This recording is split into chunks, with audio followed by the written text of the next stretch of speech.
hotter the conflict, the greater the triumph. A theistic serpent may be overcome by a swarm of ants. Lead me, follow me, or get out of my way. Age wrinkles the body, quitting wrinkles the soul. Battle buddies. Battle buddies. Cool, man. The Iliad. Wait, fuck.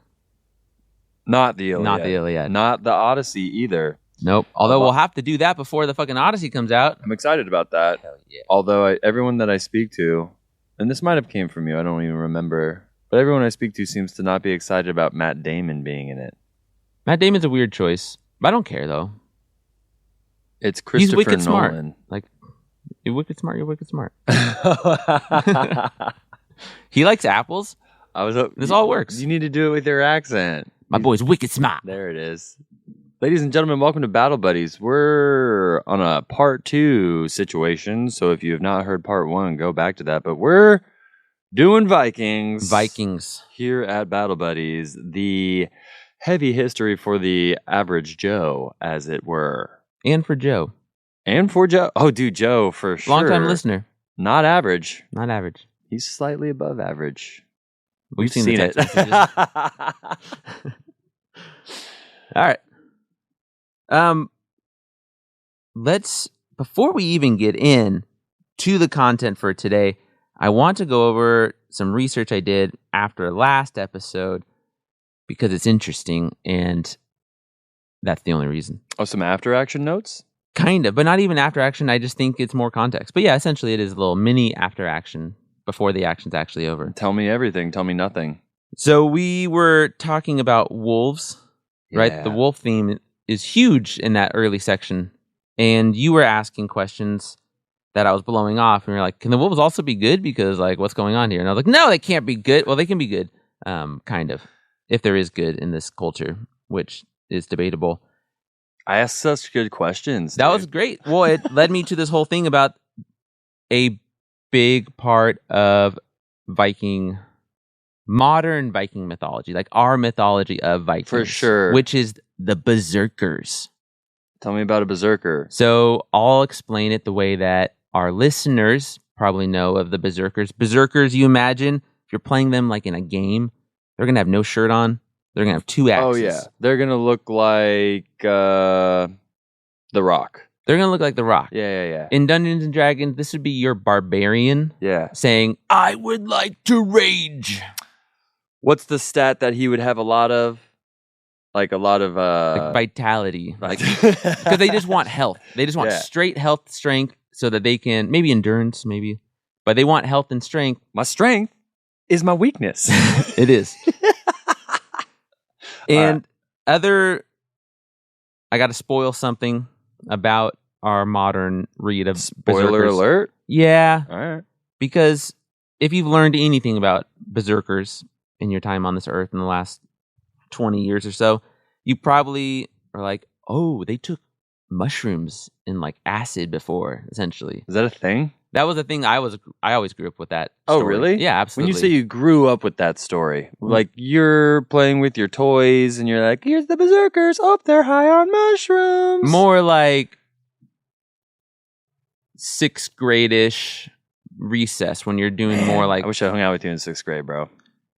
6th grade might have been too early because I remember kids talking about pipes in 6th grade, and I was like, "Oh yeah, I got a pipe for my sink." It was bad. It was really bad. And you know what those kids did? I'm thinking about them. They're both kind of knuckleheads, and they're like, "Oh yeah, cool, Kevin." And then they walked were nice away, about it. and they didn't make fun. They They were just nice walked about away. it. They're like, "He doesn't get it." That's nice, dude. Man, shout out to the knuckleheads in the world. Jepsen. Then I went to Jepsen. Things changed. Okay, so there is no established lore around or no evidence that I found about them actually taking drugs. Well, so you are Mr. Oxford Dictionary man. Right. Berserker, is it originally German? Well, probably German coming from Old Norse. Remember what we talked about last time? Language is such that when you conquer people, your language also kind of conquers Yeah. people. And so we don't say shanks anymore. We say legs. Legs is Norse, shanks is English. So just as an example of how language changes over time based on the cultures that are interacting with Okay. us. Just curious. No big deal. Berserk. In English, it kind of came into play around the 19th century. And it's from Old Norse, coming from Bjorn, which means bear, and coat, Whoa. or bear as without armor. Whoa. It feels like a big word. Berserker? Yeah. It feels big. There's a lot going on there. Anyway. So the other modern myth of it is that they would fight naked, right? So they take these drugs and then they strip down naked and they just go ham on the battlefield. Now we're talking. Now it's fun.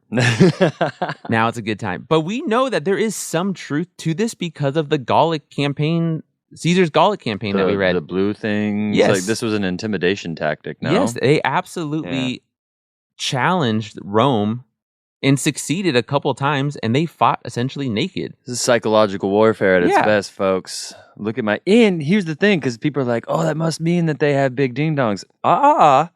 What happens when you see a bunch of dudes with small ding-dongs, but they just don't care? They just don't care. Equally scary. Yeah. What if it's cold? It's Northern German. That's very... Yeah. And these are growers, not showers. Sure. Can confirm. Today's episode, we're going over Spencer's penis size and the changes it goes through. Do not wear gray sweats to work. Found that out the hard way. Wow. Yeah. Yeah, I came home and I was like, oh, it's all there. It's It's just hanging right out. there for everyone to see. Okay. To understand them a little bit more, basically with the Berserker, it is that they are either bear shifters, so they turn into bears, or they're wolf shifters, they turn into wolves. And the way that I'm understanding them, if they existed or not, right, that's all debatable with all this shit. But the way that I imagine them now, after doing research on them, is that they reminded me of the ghost dancing that we saw in our Native American series, The Little Bighorn. the Little Bighorn series. So who was the guy who did the big vision dance, the sun dance? You love how long this Sitting Bull. Holy Sitting shit. Bull. We got there, guys. Hey, go listen to our series. Maybe I Woo. should go listen Yeah. to our series. Sitting Bull. Okay, so Ghost Dance, Sitting Bull. Yep. And the idea, and Crazy Horse did ghost dancing, where they were trying to like bring back and start, whatever. That's a whole other thing. But you should go listen to that series because it's awesome. Little Bighorn. But with Sitting Bull, we talked about their vision dancing, where they would essentially bleed themselves a little bit. They'd cut, skin in the game, and then they would stand in the sun dancing until they saw a vision. And there was a lot of evidence that they were really doing that and really having those visions. Like they weren't making up Legit. those visions. For real. Like that's insane to me. Oh, dude, Sitting Bull legitimately knew like when they were coming based on his so-called vision. Yes, Yeah. it's Oh, yeah. crazy. Yeah. So, and just the fact that, because now, like, if Trump said he had a vision of something, I'd be like, well, he clearly didn't have a vision of it. Like, it's not an actual vision; it's a metaphor. I had a vision. Right. Even if Biden did it, in our modern world, we're not actually thinking they sat down and had a vision. But these fuckers are having visions, Mhm. So anyway, with the Berserker, they're essentially doing that type of dance. Right? They're essentially, in the Native American story, they were cutting themselves and then doing this dance until the vision happened. In this part of the world, and this time, it's called essentially a weapons dance, which Sounds like my favorite kind of dance. the dance with no pants. No, the weapons Oh, dance. okay. That sounds awesome. Yes. So I think that they would do something similar, like create a frenzied moment. Just you're trying to jack yourself up, dude. Yes. It's like the haka or football players getting into a thing and yelling at each other, all that. But this is Viking culture, so it's slightly different. Oh yeah. The difference is the stories about these berserkers is that they literally are uncontrollable. They are no longer Chaos. They are just chaos in the battlefield. So I imagine then that they would hit their own guy as well as the bad guy. Dang. They're like the Russians in World War II, bro. Yeah, but that had order. It had bad order, but it still had order. This is no order. This is literally just chaos. Anarchy. Remember, this world is formed through the screaming of a dead body giant. Ragnarok shit. Yep. Yeah. So when we were talking about the wolves earlier, that's kind of how they were supposed to train, right? When we had that Volsung guy in the forest sleeping underground with that wolf skin, that was essentially, that's one of the theories about how these berserkers would train themselves, is they would have to go don a wolf skin, so no armor, and go live in the woods, and they learn to survive by hunting and gathering and raiding little villages. So is a part of their ethos potentially. This seems similar to what was it? We're doing it again, but it seems similar to something else that we covered of one of the similar training Spartans. Yes. The Agora, or whatever it's called. Yeah, it sounds like that. Very Yes. similar to that. Yes, absolutely. It strikes me as interesting, the lack of structure. It's essentially just go out there and become a man. Become a beast. It's your walkabout, but there's a very zen, no control thing to it. Yes. I like that. Yeah, absolutely. I mean, can I go here for a second? Sure. It's okay if this doesn't work. But, being a young person and experimenting with things such as psychedelics, there are parts where your ego and conscious are like, no, I'm going to try to control this. But the drug is like, no.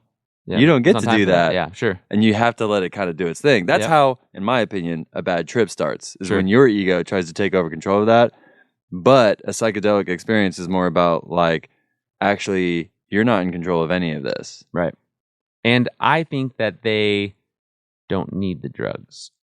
That's dope. Everybody's probably taking drugs. Every culture has laws about drugs, so clearly every culture has drugs, right? That's just a thing. Human beings like to alter their consciousness, Sure. dude. But I was thinking about how to explain this when we were talking about they don't need the belief system because they just feel it. And Oh, you had time to think about this, huh? it's all around them all the time. And I was thinking about, the most rationalist atheist person we know. You're telling me that if he goes into the redwoods and it's dusk and there's a little fire off into the dark of the woods and there's a little fire and a little smoke, that not for 1 second he doesn't go, what the fuck's going on over there? Like, he doesn't have a single moment where he's like, this is kind of like crazy. This looks wild. This feels weird. An atheist, you're saying? I'm saying, the most rationalist atheist, I believe in nothing supernatural. If I stuck him into the redwoods of the Pacific Northwest at dusk, and there was a little fire far off in his vision, that for at least 1 split second, he would believe in magic. Absolutely. You cannot convince me otherwise. Yeah, where my mind goes is, who is our most rationalist thinking atheist that we know?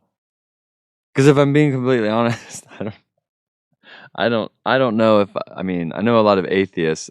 I know a lot of religious people. I don't know if I know a lot of rational people. True. We just hang out with fun people. You know what I mean? Sure. But even the most strongly atheist, I think, would have to have a moment of, this feels weird. I hope so, dude. Yeah. I hope so. I just don't think our brains would allow us not to. Be like, well, this is clearly just a fire in the woods at night. No, there's too much baked into being a human for too long to accept that. I hear you, bro. I absolutely am with you on that. Okay. Good. I'll change my mind tomorrow morning. Sure. As you're right.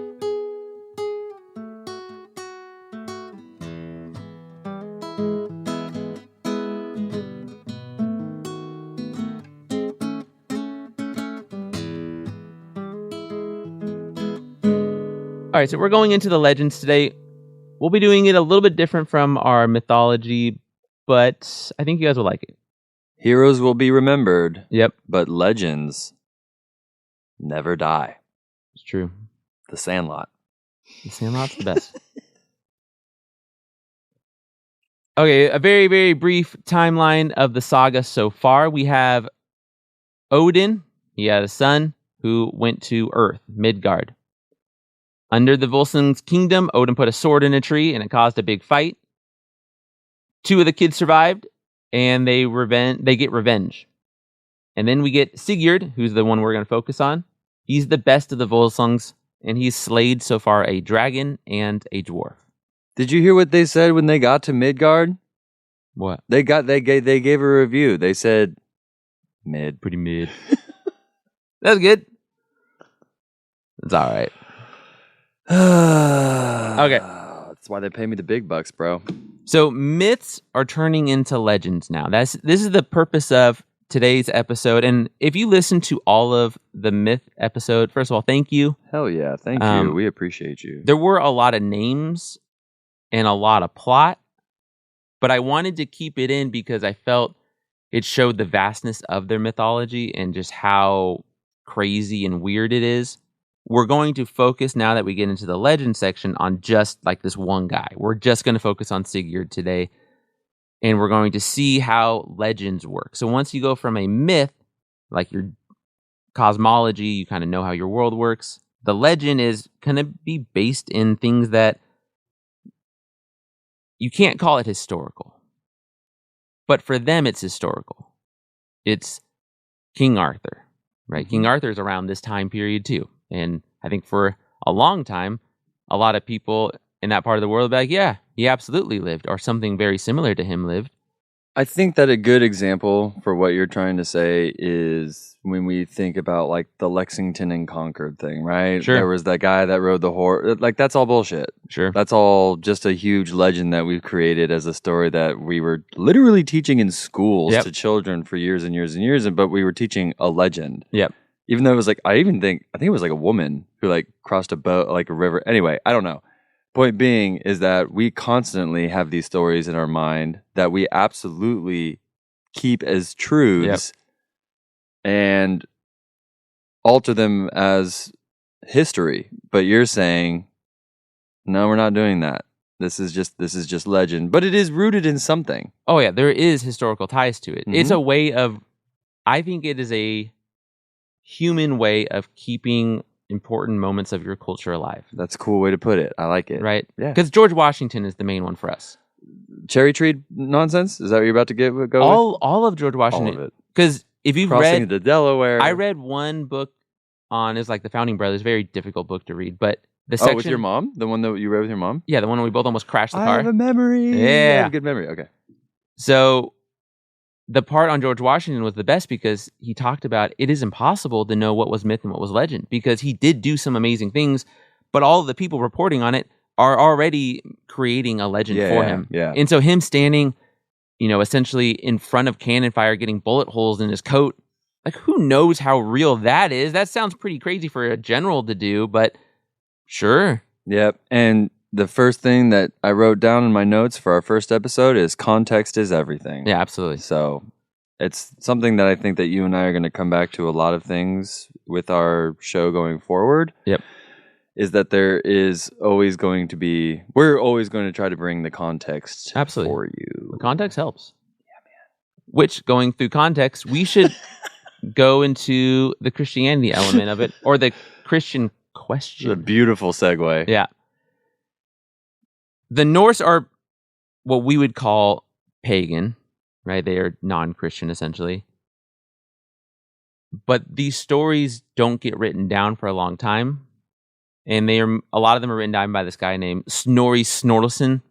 You're lying. Nope, that's his real name. Say it slower. I can't. Snorri Snorkelson? Snorkelson. Snorkelson. Sturluson. This is a real person's name, or this Yes. is a what? He was a real guy. From Snorri Sturluson. From where? These Fucking Middle Earth? Yeah, it is a hilarious name. That's crazy. I actually struggled when I was first learning about him, because I'm like, no one's gonna believe me when I read this on our I told you silly that you podcast. were lying. Yeah. Snorri Snorkelson. Sturluson. He's writing stuff down, which means a lot of this stuff doesn't get written down to like the 1100s, essentially, is my point. The reason why that's an issue is that Christianity has essentially washed through this part of Europe around this time period, right? So it's masking over what this story would have been if it wasn't overshadowed by these stories of Christianity that you're saying? Yeah, this is one of those hard parts with studying literature, especially with a religion like Christianity. They shape Christianity in the early years to whatever the culture is that it's being imbued with. So there's no way to know how much the Saga of the Volsungs is authentic as they would have said it 500 years before this, or how much of it has been changed to fit the new Christian ideology. Yeah. And I think that's especially true with something that we were talking about last time with Fafnir, the dragon, because dragons are a very Christian element. And so is this dragon how the Norse saw it, or is this a Christian change? Like, did the Christianity element change the dragon slightly? Who knows? But it's something to always consider, I think, with these types of stories. I wish we knew. It really bugs me that we can't know. I want both stories. You'll never know. Okay. Let's get wacky. Wacky time. I wanted to bring in like a little bit of psychology stuff, but the fun psychology, not the boring stuff. And so I was reading a little bit of Freud, reading a little bit of Jung, and then I ended up accidentally reading the entire book on Jung, which I highly recommend. It's called Introducing Jung. It's very, very good. It's like incredible. But I want to talk about archetypes, and Jung is kind of He's the guy. He's the guy who made the archetypes, kind of, that we know them as today. So let's look at a drawing I had Spencer do. I tasked Spencer with, when he woke up this morning, of drawing who he is as a mandala. Now, if we look at this, if you can see the video, you'll obviously be able to see the picture itself, but I can describe it to you. It starts with a dot in the middle. Actually, Spencer, why don't you describe it? Why don't you describe what you see? Well, can I start off by saying that when it comes to art, I'm a relatively abstract person. That's good. I'm not good at mimicking real life things. Anyway, so yeah, he told me to start with a dot and then kind of go on the from the outside and just kind of do it like free thinking, sort of, is what you were saying. Like, Yep. Don't overthink it, just like do it, use symbols, whatever. So I started off with it just kind of like lines. And I didn't have them kind of follow any direct pattern. And then I had squiggly circles. And then I had U shapes with lines over them, which ended up ultimately reminding me of my glasses. And then I had like waves. And then I have what kind of like I had was like sharp heartbeats. And then lines, a circle. And then again, almost kind of like eyelashes on the outside. Okay. So the glasses, what do you think of when you think of those glasses? Well, so it's interesting because if you look in the beginning, like I have these dotted lines and they don't like cause any direction. It kind of just reminds me of my neurological thing that I was born with my eyes. And so like when human beings are born, their eyes open and they lock on, and then they tell their brain like, all right, cool, your eyes are locked on. This is what it's like to look straight. And my brain never did that. And so that's kind of what I kind of did with like those lines was like, I was born, but I did not feed into my brain the same symmetry that everyone's eyes did. And so then that went into the squiggly circles into like what I'm thinking like the glasses, which is like, I don't know, I'm kind of born with like a defect, I suppose. Do you feel like that worldview of your eyes don't look at the world the same way everybody else is? That was inherited? I mean, I think that everyone views me differently than I view like myself personally, because everyone, based on like me wearing glasses at a young age, including an eye patch, right? Because I was a part of that fun experiment in the 90s. People would comment on it, whereas I would never comment it. So I was like, oh, so you guys all care about this, whereas I don't really give a shit. So it's like, quickly at a young age, I started to realize like, oh, people's perception of you are different than what you see of yourself also outwardly. So at a pretty young age, I really didn't give a shit about what was on my body, including clothes and all that stuff. I was like, I don't care about any of this. So you're able to use something that was harsh and turn it into something positive for yourself? Over time, yeah. It took time. Okay, so what we just performed was essentially a voyage into the unconsciousness. Right, this is what Jung was all about. And I'm obviously not a Jungian psychiatrist, so I don't know how to do it perfectly or well. But the idea is essentially that you have people create images, and then you start analyzing them. You start looking for symbols, and then you start building off of those symbols. So I would imagine that a Jungian psychiatrist would start focusing a lot on the idea of the glasses. So like, when did you get those glasses? Who gave them to you? Do they represent anything? And when you're looking at Freud, like psychoanalysis, it's all about breaking it down, right? Break it down, break it down, break it down. For the Jungian analysis, it's all about bringing it together, which I really like. So it's about, eventually you would hope to get to a place where you would see your parents as supporting you by getting you the glasses. So like creating this like idea of wholeness from this Like, idea of brokenness. Yeah, almost like an interconnectedness Yes. to it. Yeah, for sure. That's cool. That's cool. It is cool. Jungian Yeah. analysis is fun. I see this as a positive.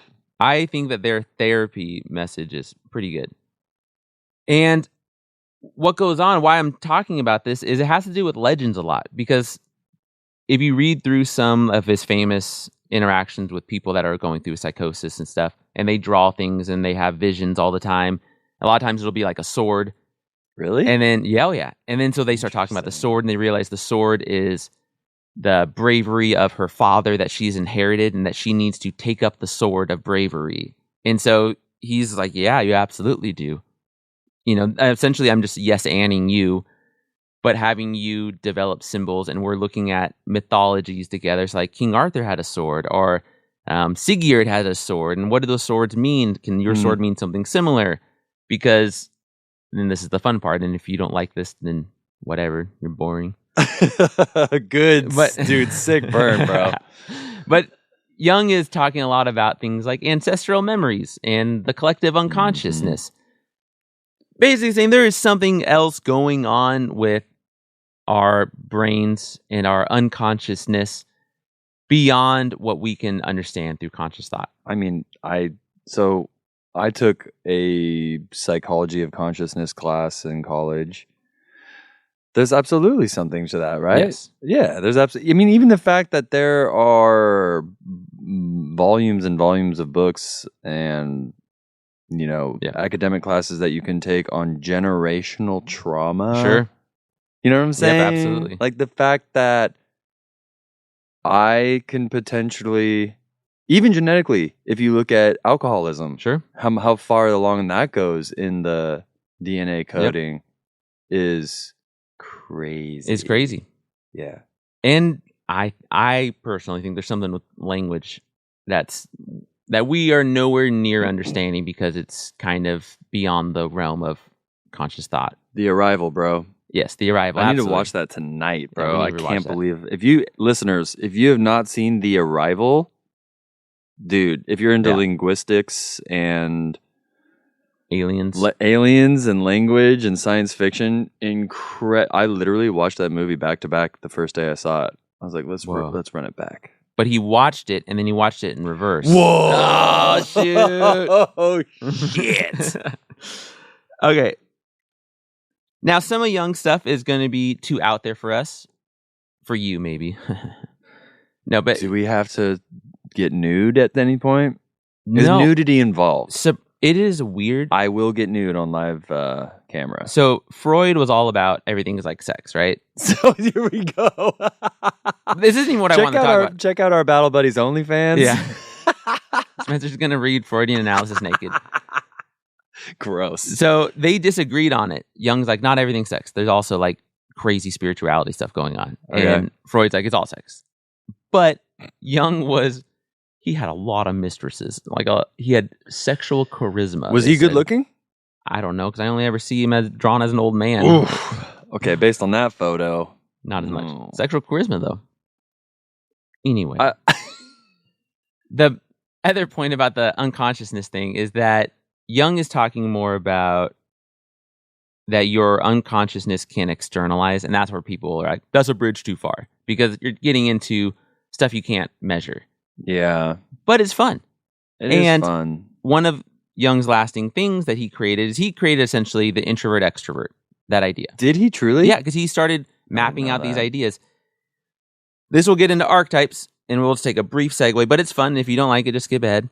Looking at archetypes for things, he saw like the binaries that people like to see, right? This good and bad, right? Light and dark. And he saw that There's always a yin to the yang, yes, right? and so he really played with it, and he tried to manipulate it. So he would always try to see things in like 4 quadrants, and those 4 quadrants kind of speak to things.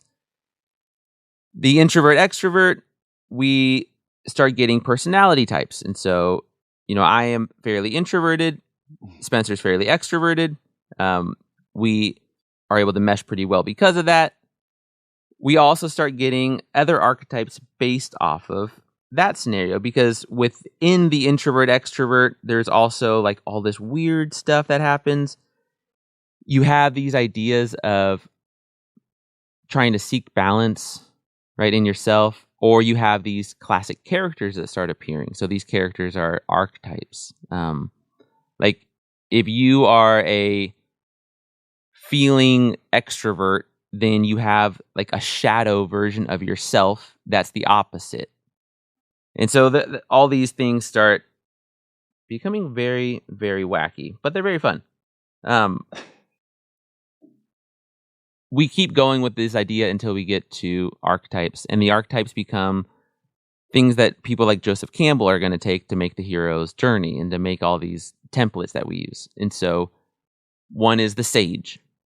So in your life, you should meet a sage. Yeah, like an oracle or some shit. Yeah, kind of thing. a mentor. Yeah. This person's going to help you on your quest to become a person, to For sure. self-actualize.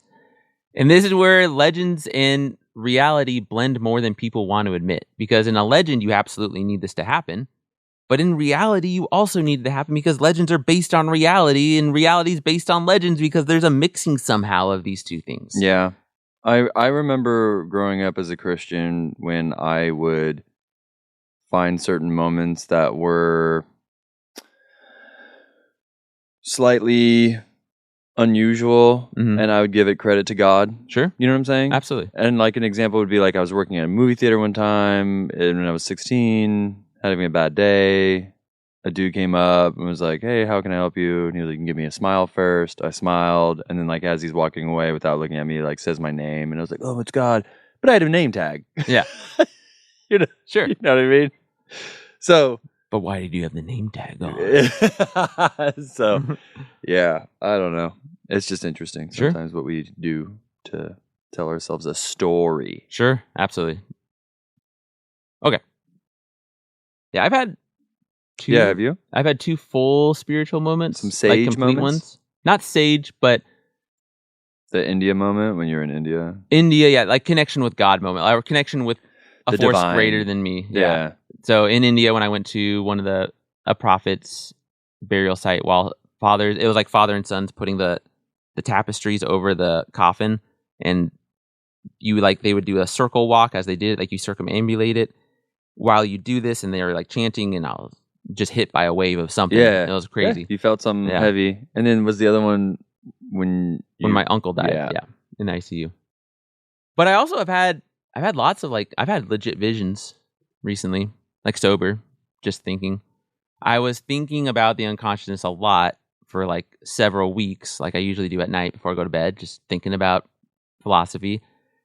And then I felt myself go into my own brain, and I found the portal to unconsciousness as a green diamond, and it was perfectly flat 2-dimensional, but I realized that inside it is the entire universe, and that I could pull from it whenever I wanted to. And I realized I'd never been alone in my entire life because I had the entire universe wrapped up inside me.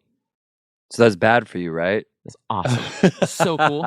I felt so complete. I was like, man. Yeah, that's good. That's a very I don't know, Neil deGrasse Tyson talks about that sometimes, where he's like, when people look up at the night sky and they feel small, you should feel big, because all those compounds in the sky are the same compounds in you, and it's interconnectedness is what I'm feeling from this. We feel it. Feelings.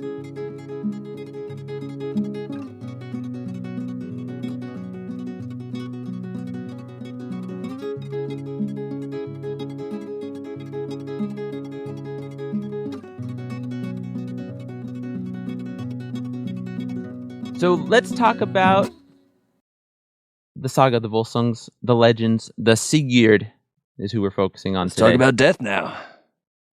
Now, we're going to, like I said, talk about the story differently than if you just read the story, and we're going to talk about it differently than we did last week because we're going to focus specifically on archetypes and these characters that represent things or these moments of the hero's journey and how that plays into Norse mythology.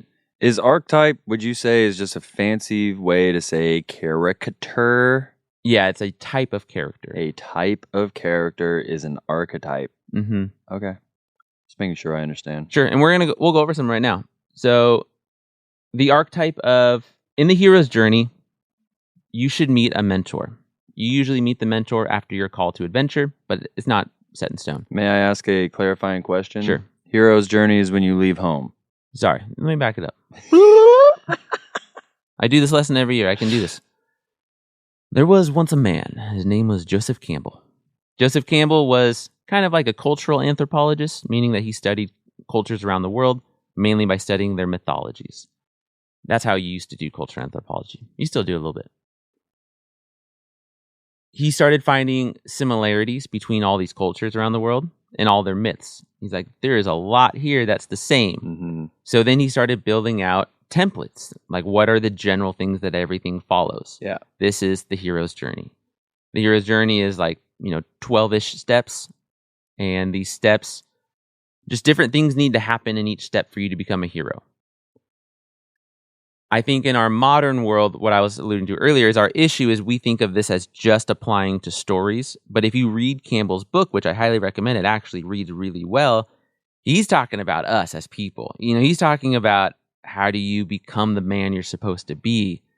And there are some issues with his take on it, which we'll get into in a minute with Brynhild. But overall, it's not a bad message because we teach teenagers.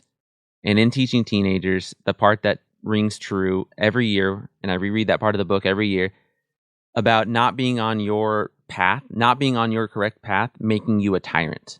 And that you are a tyrant for yourself and for others. Mm-hmm. And I see that from kids, because who are the kids that piss us off the most? Not the ones that are duds, because a dud is a dud kind of thing, right? Right now you are a dud, that's who you are.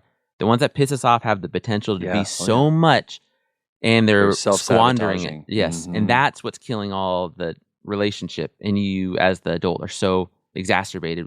But it's because of that. It's because of that tyranny.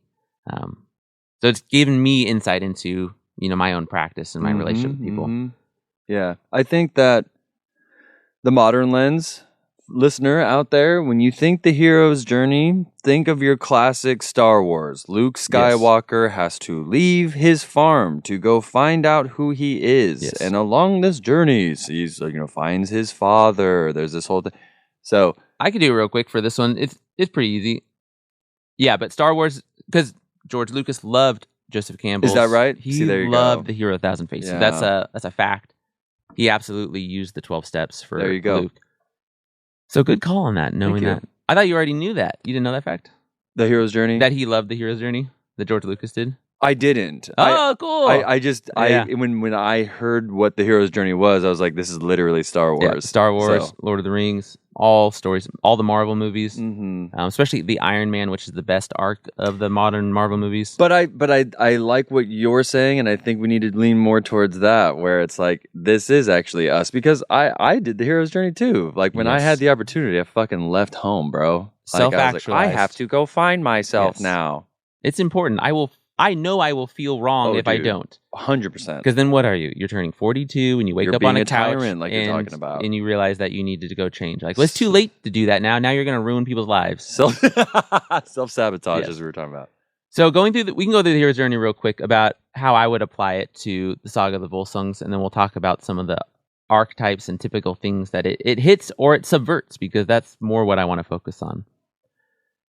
Sigurd, you start in the ordinary world. He starts in Earth, right? He's in Midgard now, and he's born.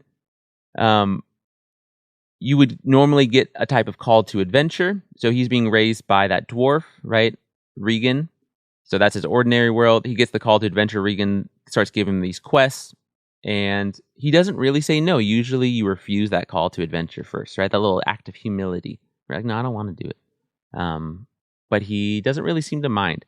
He does do some other quests before he takes on his challenge of slaying the dragon, right? Regan's like, I need you to slay a dragon.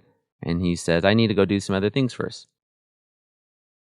He's also usually given a talisman of some kind of weapon around this point. And the talisman is his father's sword, Graham.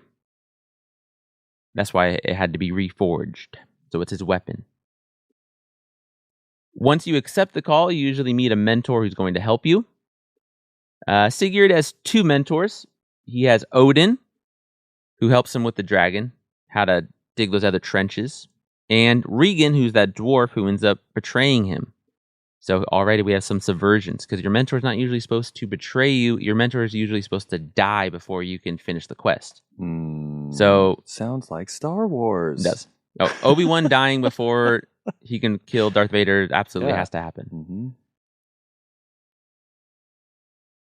Now, what's weird is the story starts to like really deviate from the typical hero's journey, and it could potentially reveal to us how Vikings saw life or becoming a man, or how they saw the world. Normally, slaying that dragon would be his ultimate challenge, right? That's the thing that starts him on his quest to start his whole story.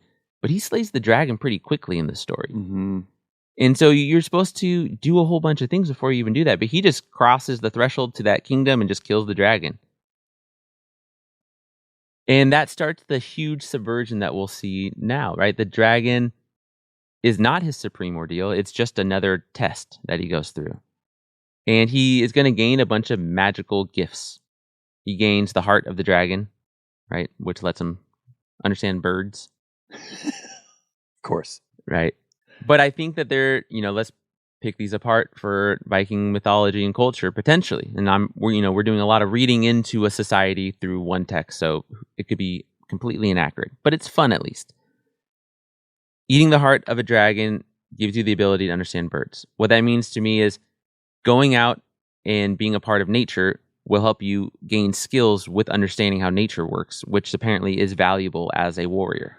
Yeah, there's also something to be said about birds, right? I mean, we were talking about birds last time. Yeah, bro. Being able to see above, have an all view, such things like that. Birds are also, the whole idea of like, in our culture, we say bird brain, meaning birds are stupid, but that is not the case. No. Birds are insanely, they got insanely, and they communicate. It's a whole thing. So I could see ancient times, like when you don't have TV, watching birds, and you're like, bro, these fuckers are up to something. Yeah, absolutely. We also have the sword, right? Graham. We were talking about the name of the sword is Graham. Graham, yeah. Okay. Or Garm. Swords, we talked about, weapons are inherited. So you both physically, it's your inheritance from your family, but also it's mentally like it's your legacy. So you are inheriting the bravery of your father, because hopefully your father died fighting. That's so sick. Yeah. That's so cool. The other thing with swords specifically that Neil Price talks about in Children of Ash and Elm is that most people didn't have swords. Swords also a class thing that we miss a lot. So it was a symbol of not necessary affluence, but not privilege either, but affluence. Privilege? Affluence, okay. Because most of them are fighting with spears or axes. Oh, dang. So if you got a sword, it's like, oh, damn, bro, you got a sword, bro? And the reason why swords are so rare, I didn't know this. So they're called Frankish swords. All the only swords that really matter in this time period in this part of the world are Frankish swords from the Frankland, which will become France. Well, you're not allowed to have those swords. Those swords are heavily controlled. It's like if it's like nuclear weapons. It is nuclear weapons. The nuclear weapons of the time. And so nobody can get them. So if you are a Viking and you were able to kill a guy who had a Frankish sword and you take that Frankish sword, like that sword's worth a lot. That's a big deal.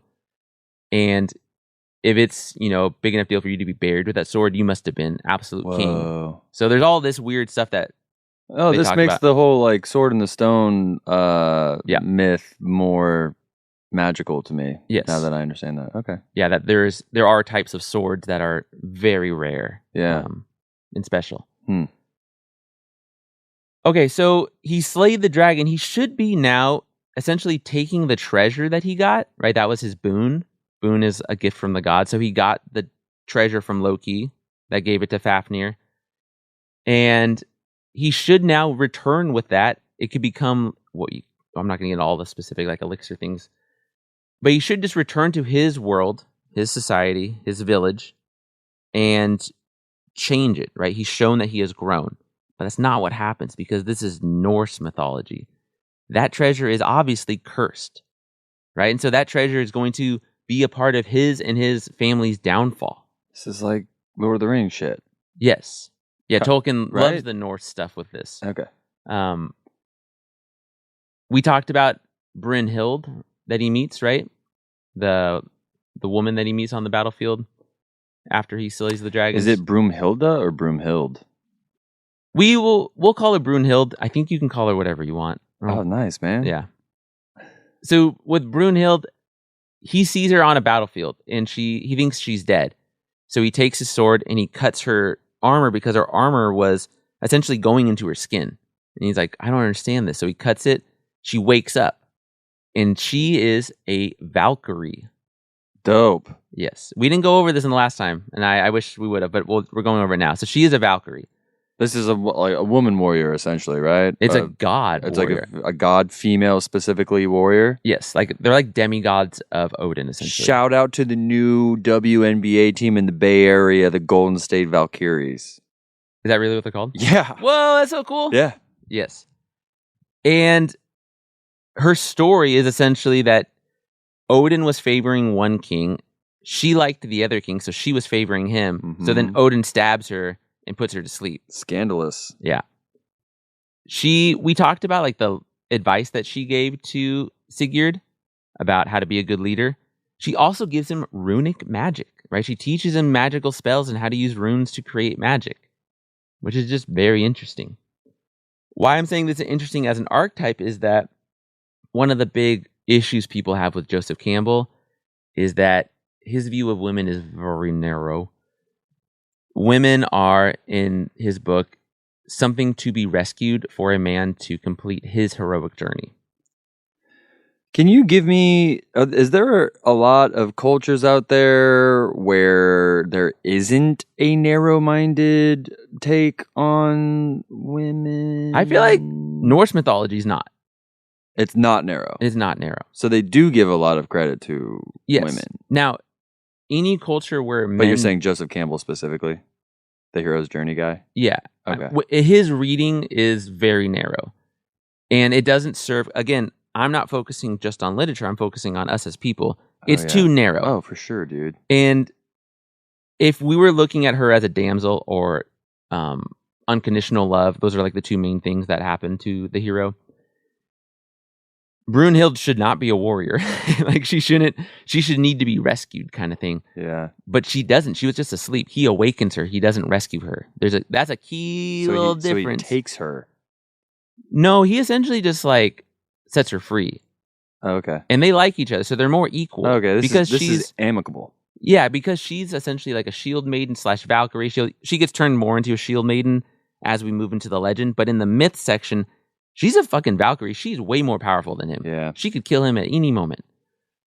But she doesn't because she likes him. If you're more interested in the male-female changes of the hero's journey and what you can do with it, you can read a book by this lady named Murdoch. She wrote The Heroine's Journey, which I also recommend for reading, where she was a student of Joseph Campbell and got pissed about his narrow-minded views because she was doing all this therapy.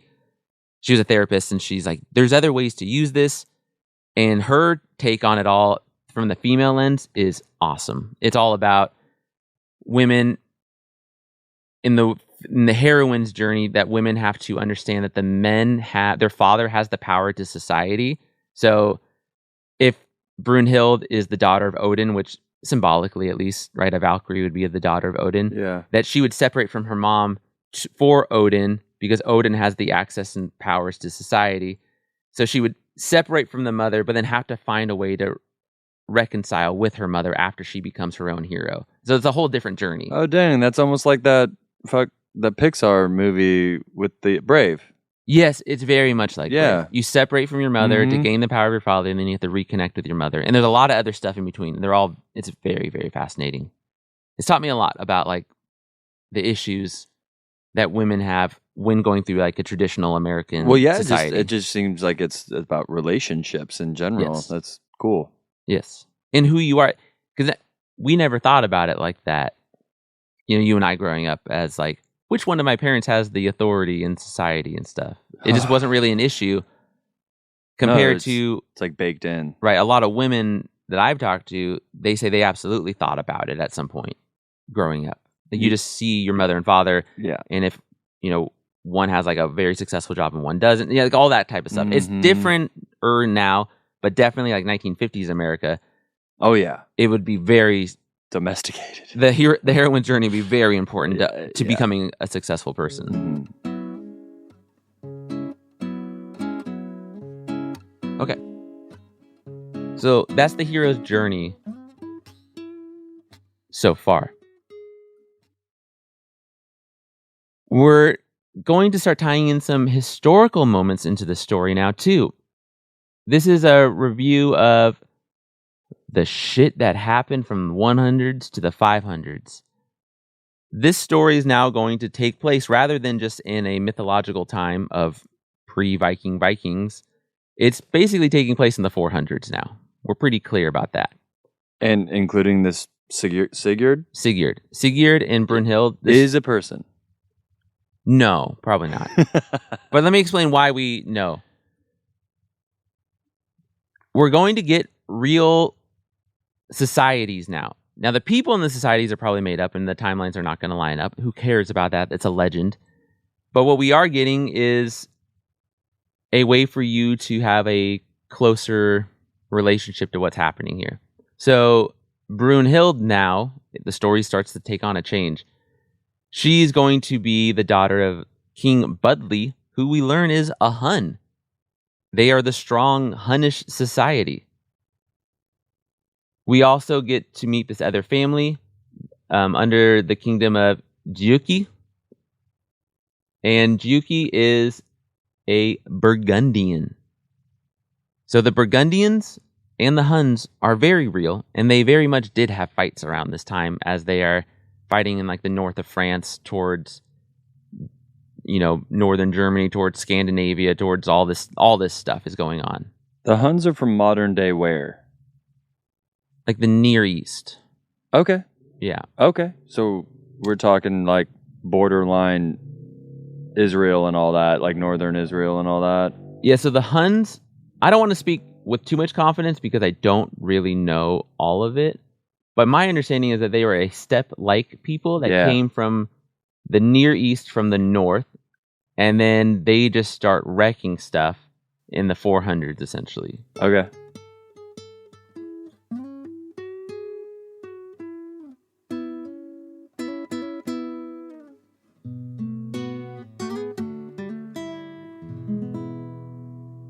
Now, Sigurd, we know, likes Brunhild, and when we moved from her being a Valkyrie, we ended with her being essentially in a tower, which was weird. It's very, Rapunzel. Thank you. Yes. But we know she's a Valkyrie. This is the myth turning into legend part. I don't understand the transition. I've tried to look it up. It doesn't really seem to make sense. It could be Snorri was confused about his sources. It could be a lot of different things. Or it could just be how we mash these stories together. And these were multiple stories you would tell like on a campfire. So who knows? But she's essentially in a tower now. And Sigurd wants to marry her. He thinks that she's very pretty. But it's obviously not going to go well because this is Norse mythology. What happens is that Brunhild has a friend. Her name is Gundrum. I wrote it as Gudrun, but that's wrong. It's Gundrum. And Gundrum is the Burgundian daughter, right, essentially. She has a dream, and she needs Brunhild to read her dream for her. Dreams are very important in Norse mythology. They have what's called the Dramskrok, which means, and this is what Spencer thinks all dreams are, dream nonsense. That's just when you have dumb dreams. Sorry, world, that I am less enthused with messages from dreams. Whereas the Jungian in me now is all about it. That's cool. Yes. They believe that the future was preordained. Much like how my wife views that the future is preordained. Truly. She sees it as an arrow. And so if a time... Really? Oh, yeah, absolutely. Yes. It explains a lot about how she interacts with the world. Whoa.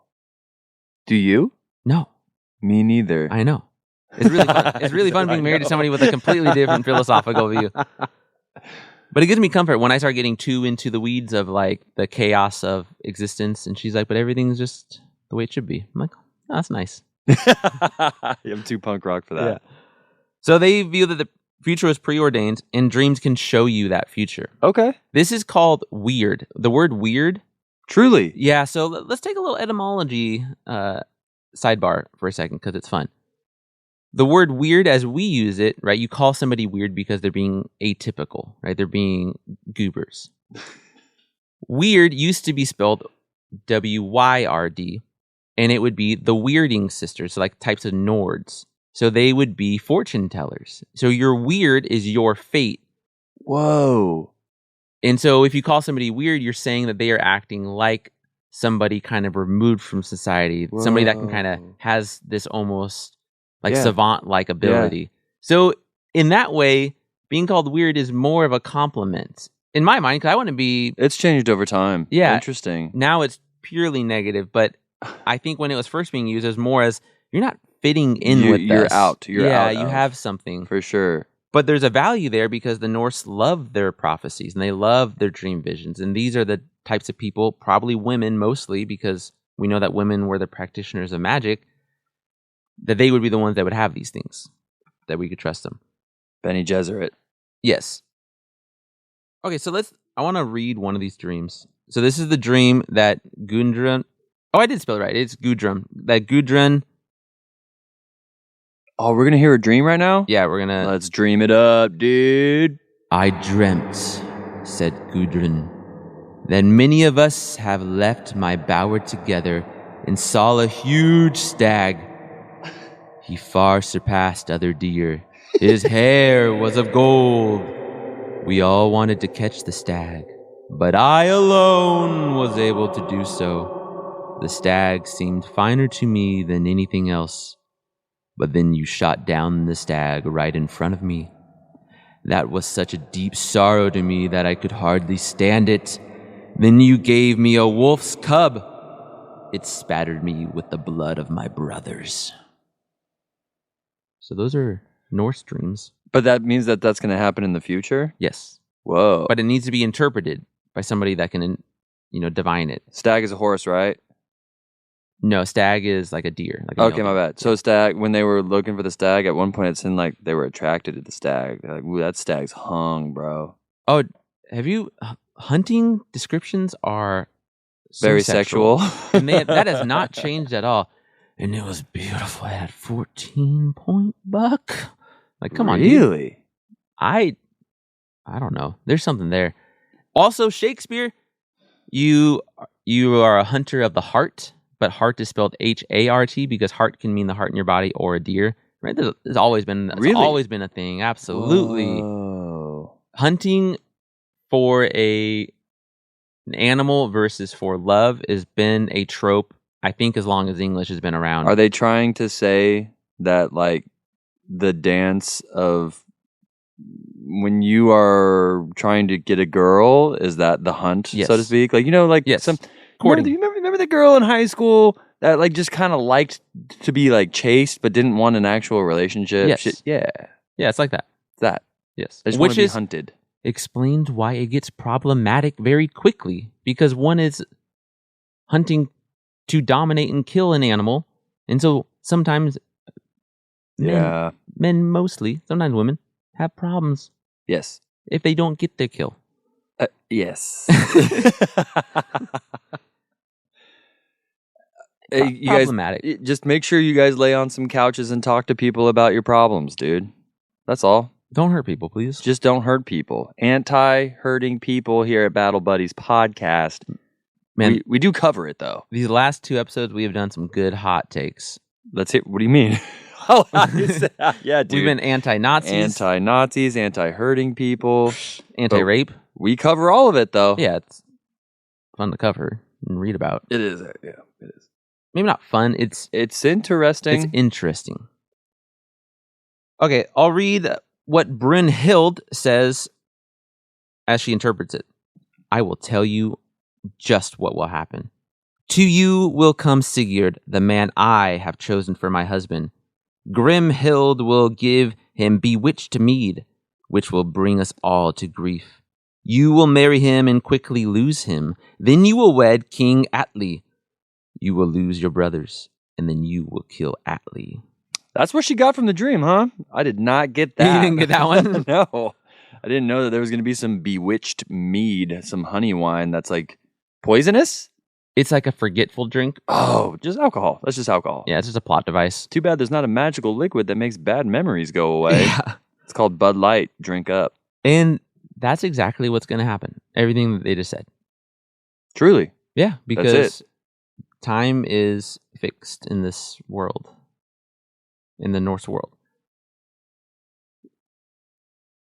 So Sigurd, he's betrothed to Brunhild. He wants to marry her, but he gets bewitched by this witch of the Burgundians, Grimhild, who has him drink some mead, and he kind of forgets what's going on, and then marries that girl Gudrun on accident. Sounds like a And they have a classic night in Las Vegas. It's a whoopsie daisy. Yeah, it's I just drank a bunch of mead and didn't know what happened, and fucking Elvis Presley married me. Right. The weird thing about this is not the story itself. The story itself is kind of sad, but the hero's journey.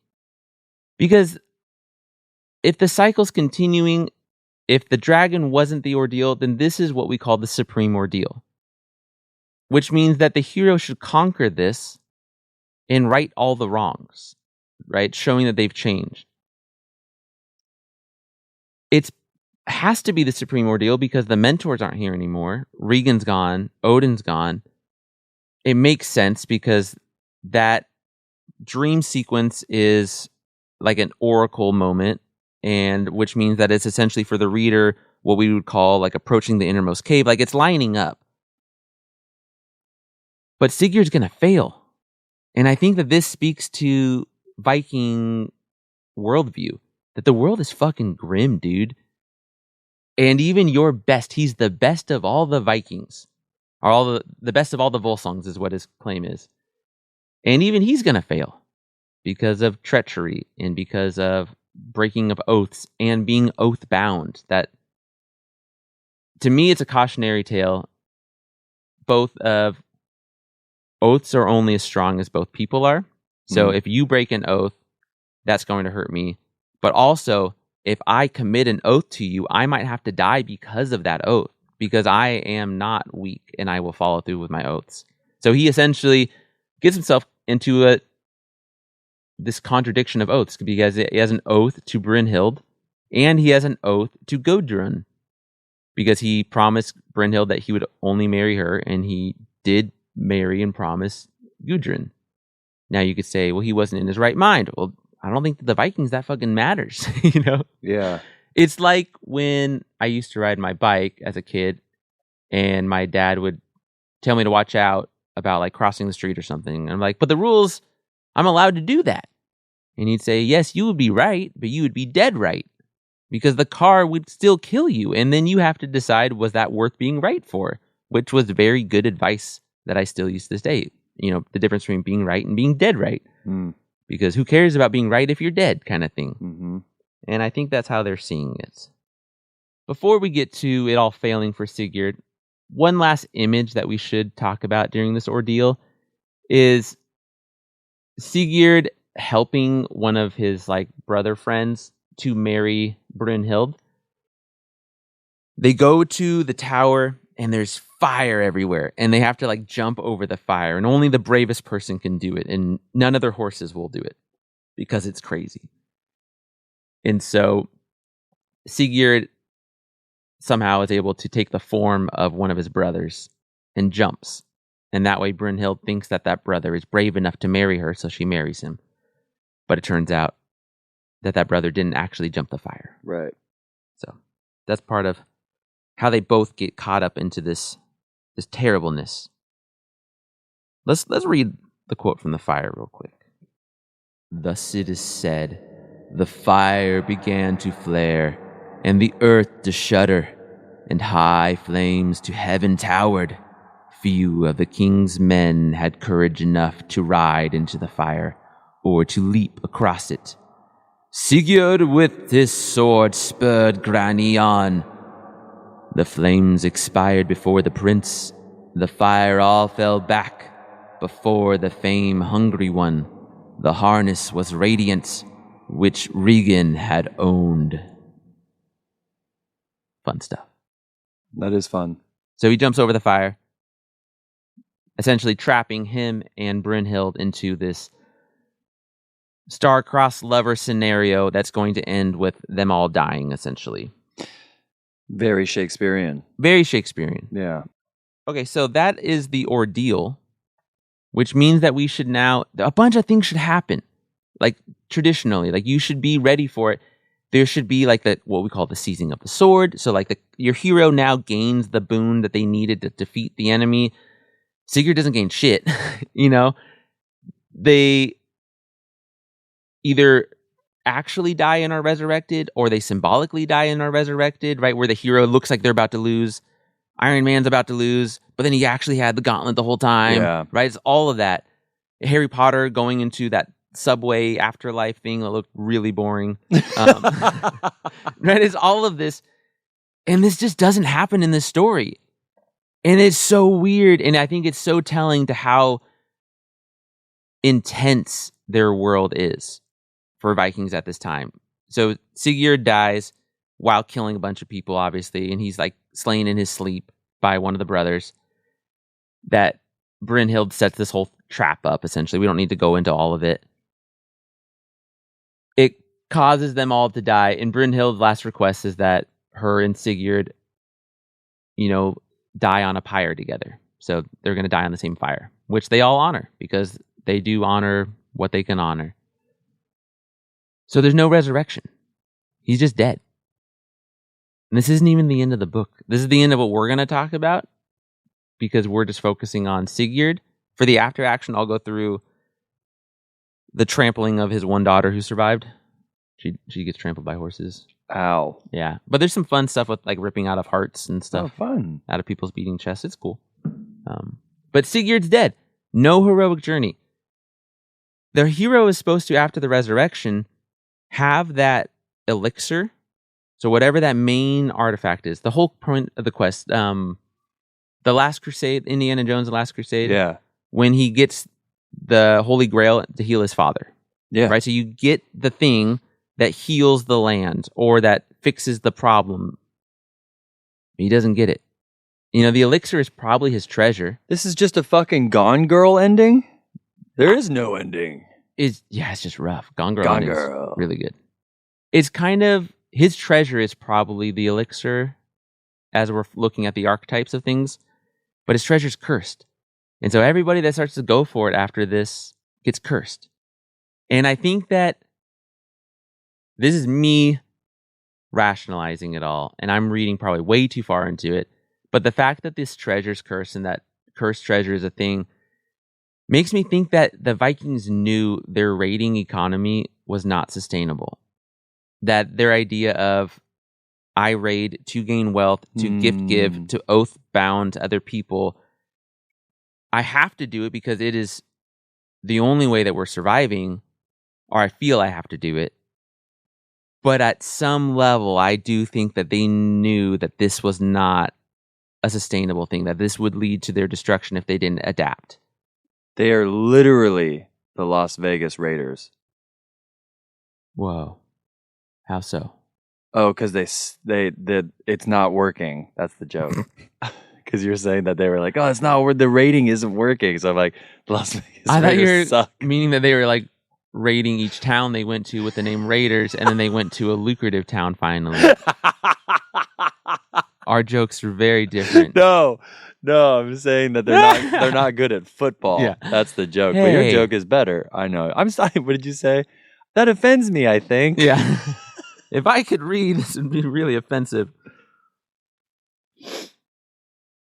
Yeah, so it's kind of anticlimactic right there. But it's a Gone Girl, and that's what I'm saying. Like, sometimes things just end. Yes. Sometimes there is no resolve. Sometimes there is no resolve. And there kind of is. I mean, the saga does end. We'll do it in the after action report. But it's not good, you know. Now let's start to transition this. So Sigurd's dead. The best of all the Volsungs. His Valkyrie wife, kind of, is also dead. They died together. They died together. Very Notebook ending. What is this going to have to do with the rating, right? The idea of our actual battles that we'll be looking at early Viking mythology, or early Viking history. What does this have to do with it?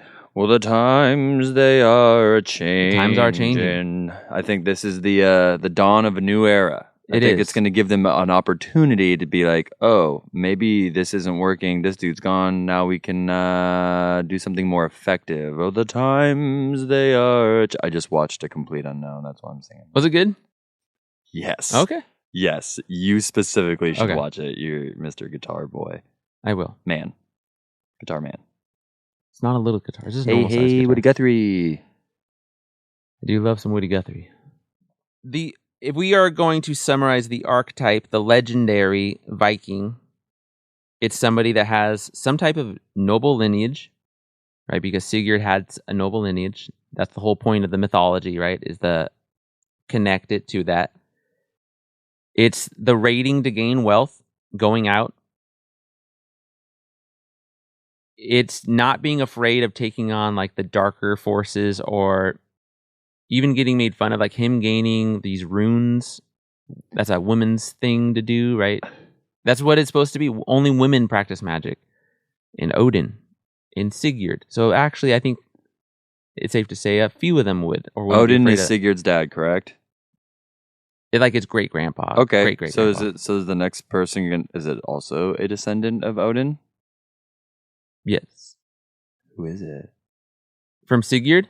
No. I thought you said the next person that's gonna take over Oh, would have who- to be somebody. Well, I was thinking of actual Vikings. Like, Oh, I'm thinking that this is what, if this is their model of the hero, like we look at Luke Skywalker and it resonates with us as this is what a hero is. A hero wants to go out and explore, defies the odds. defies the odds. We don't care about, danger.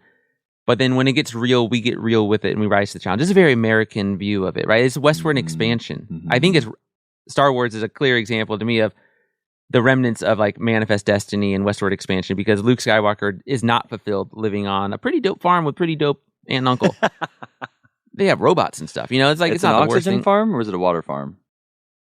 They're moisture farmers. Moisture farmers. There it Yes. is. Water. Okay. And so, nothing, obviously you have to go out sometimes, but he very much wanted to go out.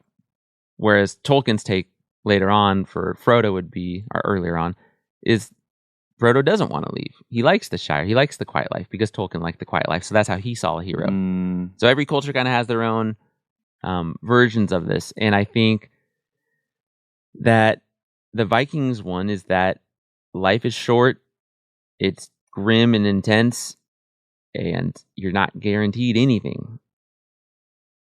yeah, that's pretty stoic, right? Yes. Yeah. I think, one question to ask is this simply them trying to justify the raids? And I'm not getting that feeling from reading their stuff. I'm getting it as more of a necessity. The fact that the raids are such a small part of these stories, right? It's just a single sentence usually.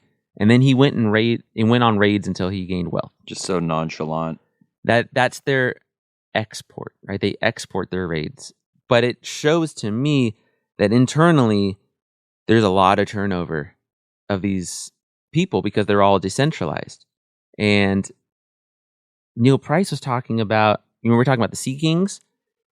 I couldn't quite understand what he was saying because it was very hard to mentally imagine, and he kept almost contradicting it, but he wasn't. He was trying to make a very clear point that I'm too dumb to understand. That there are Sea Kings that are not Sea Kings in this time period, or maybe a little bit after, but it's not just Viking men. It's women and children too. That they are migrating. It's essentially describing a potential diaspora. Mhm. It's people whole communities moving around. Yeah. Which we know from the Gallic series that was a thing, that sometimes the women would accompany them, and that some of the Gauls that we meet early on in the series were kicked out by other Gauls, and so their whole family did have to move. But them doing that all by boat is very new, and them raiding with kids fighting is just like crazy. Yeah, I'm imagining my 6-year-old while I'm in combat. I don't think that would go well. No. I'm over here worried about him using 2 hands to carry a glass of water over to the table. Yes. And these kids, you know, looking at the burial sites, archaeology, you become a man very early, as you would imagine, in this society. Well, because life expectancy would be shorter anyway, so Yes. you would have to become a man earlier. Yep. Yeah.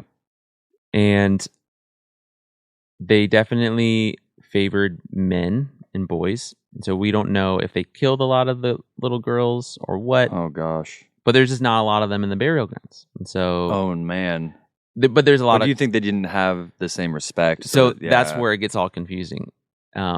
But we should see some evidence of, you know, like with the Greeks, we can, you know, you can find the parse pits it out where they would throw the babies off the cliffs. Oh, cool. Yeah. Now we have proof but that they're insane. they think that Vikings maybe threw them into the ocean instead. Infanticide. Don't do it. We are Also against anti-infanticide. Anti-infanticide strongly. Don't kill infants. Yep. And this is not a pro-choice, pro-life stance. This is babies that are born Something entirely different. should not be murdered. Don't murder them. Don't throw them off cliffs. Into the ocean. No.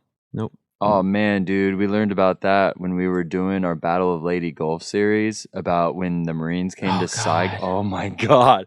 When the Marines came to Saigon, the Japanese thought that they had propagandized that the Marines were going to like kill their kids. So all these Japanese moms started throwing their babies off of cliffs. Oh, my goodness. You know what? It's interesting you bring up Japan in World War II because it's not dissimilar. We kind of took the Dan Carlin approach with understanding Japan in our series by saying Japan became imperialist to not become colonized, and that became eventually their own destruction because they couldn't stop it. That's essentially what the Vikings are doing. I think they had to adapt to the 500s, whatever the hell happened there. And then by adapting, they created this feedback loop, which became very destructive to them over time, except for they end up conquering most things. Their solution is to convert to Christianity eventually. Oh, good. How did that go for them? Well, they don't care at all. They needed the legitimacy of the Pope, essentially. Yeah, dude, that guy's powerful. Yeah. But, I mean, we're talking about Christianity morphing to the early societies that it takes on. Yeah. So there's warrior Jesus stuff in Vikings. That's dope. Like Jesus with swords and spears and I killing, like it. like looking kind of like Thor. Like you don't know if it's Thor or Jesus, just like slaying fools. What were you saying in the first episode when they were like, "Oh yeah, dude, that's another. We'll take another god. We'll take another god. It's dope. Put him in." Yeah, this Jesus guy you guys talk about, he sounds sick. Yeah. Cool, man. So Well, that's episode 2. That's episode 2. When we come back, we will show the stark reality of these raids, which are small sections of this book. You know, we've talked mainly about the internal politics of the Vikings of this time period. Now we're going to look at it, what it looks like from the other side. What did the raids really look like, especially these early raids? Man, maybe we should get down on some chivalry with this raids. We should. Yeah. Fucking love Something chivalry. raid-ish. Yes. Raids are fun. Well, this has been good. It's cool to see how you're segmenting this. I like it. Yeah. It's been good. I'm excited for the 3rd episode, and then coming soon is also our series on, I'm calling it Cold War 2.0. Cold Wars. The 2.0. coldest war. Yeah, 2.0, baby. We're going to be talking about, it's going to feel like an at ease on steroids, essentially. I'm excited for it.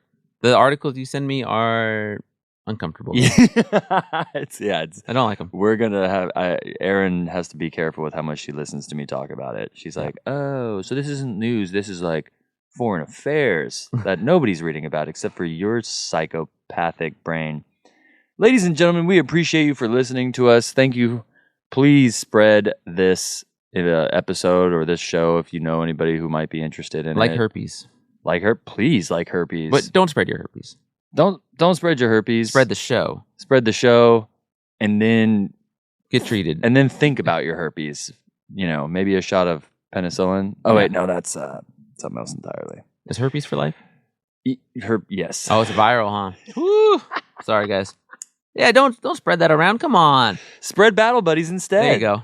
Don't spread herpes. Spread battle buddies. This is That's really- a good shirt. This is really poignant and successful. It's a good show. It's a good show. People like us. Hey, we appreciate you for listening for real. That means the world to us. Yeah, dude. Until next time. Hoka hey.